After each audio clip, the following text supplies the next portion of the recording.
So hello everyone, I am Anushree কোলে, এ BSc nurse. তো এখন শীতকাল, সবারই কম বেশি ঠান্ডা লেগেই থাকে। তো সেক্ষেত্রে আপনারা সেট্রিজিন ট্যাবলেটটা কম বেশি ব্যবহার করে থাকেন, এবং সেট্রিজিন ট্যাবলেটটা কীভাবে আমাদের বডিতে গিয়ে কাজ করছে সেটা কিছু শর্ট ট্রিকের মাধ্যমে বলবো। সো ফার্স্টলি সেট্রিজিন হচ্ছে আমাদের একটা অ্যান্টিহিস্টামিন ক্যাটাগরির একটা ড্রাগ।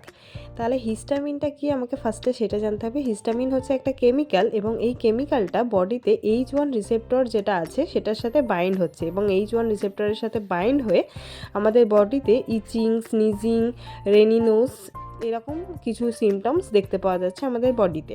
এবং আমরা যখনই সেট্রিজিন এই ট্যাবলেটটা খাচ্ছি তখন আমাদের H1 রিসেপ্টরটাকে ব্লক করে দিচ্ছে, এবং H1 রিসেপ্টরটাকে ব্লক করে দেওয়ার পর আমাদের ইচিং বা স্নিজিং, রেনিনোস এরকমের কোনো রকমের সিমটমস আর দেখতে পাওয়া যাচ্ছে না। তো যে সমস্ত ওষুধগুলো আমরা ব্যবহার করি সবেরই তো একটা সাইড এফেক্ট আছে।